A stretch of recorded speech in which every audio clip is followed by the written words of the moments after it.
The title's not a lie. As of now, Twitch is going to be run by a mentally ill deer. If you haven't heard, Twitch has announced a new system called the Safety Advisory Council or something along those lines, where they get a bunch of Twitch streamers together and they'll go over policies and stuff and choose what's best for the community. Issue is the people that Twitch has chosen are people who will bow down to Twitch and won't say what they actually believe. Well, one of these members is a little worse than that. It's a member named Steph, who believes that she is a deer. I'm not joking. It's a mentally ill furry who believes that she is a deer. And not only that, but she believes that voice chat should be removed from games, and she hates white males, and will openly talk about it non-stop about how much she hates them. And worst of all, it's been a couple days, and she already is non-stop talking about how much power she has, and how people should be scared of her. And I'll insert a clip here, just to prove my point that she very clearly has some sort of mental illness, and if it's not mental illness, then she definitely is very, very strange. And this is her having a quote-unquote deergasm. Start and come back to here, maybe. Nice and soft. Round to the back of the head. Maybe down a little bit. Now, this goes on for much longer, you can trust me on that, but I doubt anyone here wants to see that for longer than I showed. That is who is running Twitch now, alright?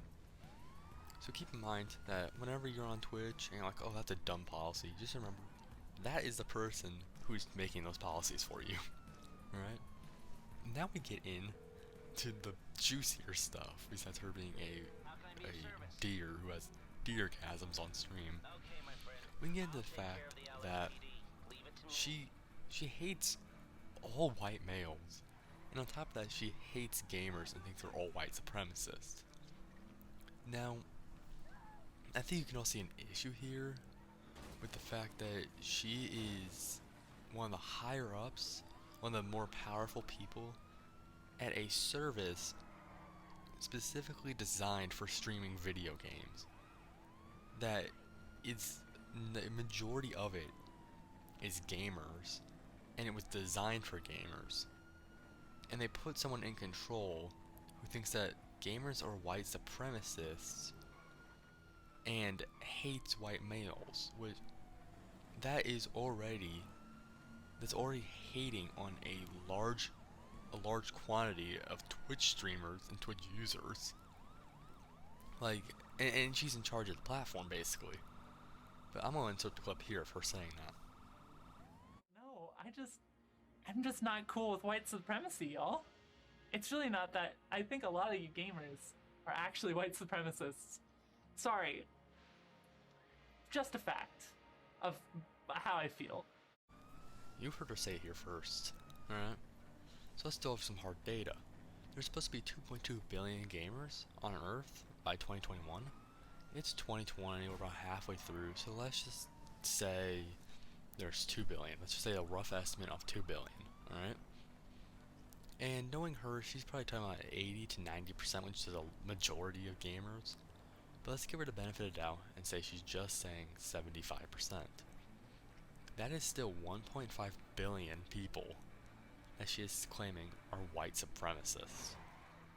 Now, where on earth she is coming from when it comes to her saying that 1.5 billion people are white supremacists just in online gaming, I have no idea. I have absolutely no idea why she thinks that or how she thinks that. Maybe she joined the COD lobby once and someone was just saying something racist, alright? It happens. It's COD. It happens in every game. When you get into an online realm, when people can say whatever they want over voice chat, people are going to be trying to be edgy and racist and stuff, right? It just happens. But I believe that a very, very small amount of those people truly believe the things they are saying. I think a majority of us can agree with that, but a very small majority probably agree with what they're actually saying. And a lot of people are just trying to troll and be edgy, you know? That's just how the online realm is. Now that gets into the next point about her thinking that all voice chat should be removed, because it's unfair. Now I'll insert the clip here, and we'll talk about it later. The only way to have a level playing field at the highest level of play is to have is to not have voice chat, to not have people give up their linguistic profiles. I mean, and maybe you think, you know, if you are a competitive gamer, which a lot of people have been like, Steph, you clearly know nothing about competitive play. Well, competition, by the way, y'all, competition requires you to get every advantage possible. To become the top 0.01% in any video game, you have to squeeze every amount of advantage you can possibly get. Voice chat is unfair. Period. Now, a lot of you might be in the same mindset that I was when I first saw this, of how on earth is voice chat unfair? Like, is she talking about people who don't have mics, or what is she talking about? How can voice chat be unfair in a competitive game? Well, there's a follow-up clip to this of her explaining her viewpoint. I said a lot of people with cis white male sounding voices are here telling me that voice chat isn't a problem, and that is a fact. Y'all have voices that aren't marginalized coming in and saying, just mute, it's not an issue, everyone faces harassment. I've heard it all. You're just repeating my like a year ago. I've been through this all. See, now that's her viewpoint, is that marginalized voices can't be shared on voice chat. Well, it doesn't matter what your voice sounds like, it just matters who you're playing with. I have gone into competitive games where I have said one word and immediately been cussed out by someone. That's how it is. I've joined other games where you can talk freely and no one cares. Now, maybe she's talking about how, I think she's talking about how, like, her voice sounds different, how women's voices sound, and stuff like that. But no one cares. And the people who do care, they will cuss anyone out. They'll harass anyone. They don't care.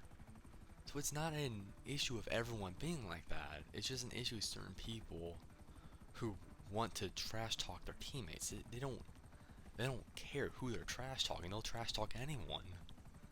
So joining a lobby and having someone be like, "Oh, you're a girl," and saying stuff like that, I mean, that happens. I mean, personally, I've been called every slur in the book in my games I've played. That's just how it happens, right? That's not a issue specifically tailored to people with marginalized voices. That's an issue with anyone in an online game when their teammate's toxic. That's just how it is.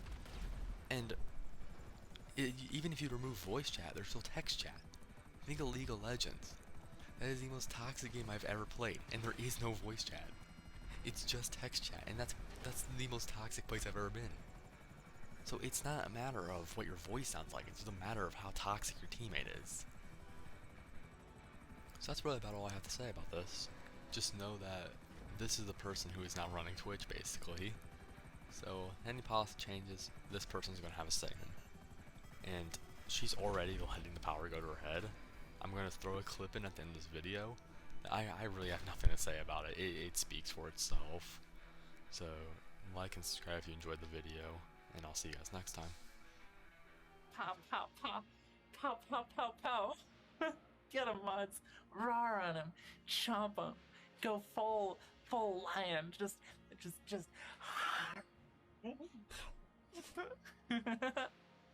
Eat him.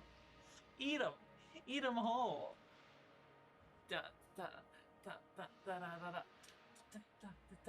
We're gonna eat you. Yeah, we're gonna ban you from my stream.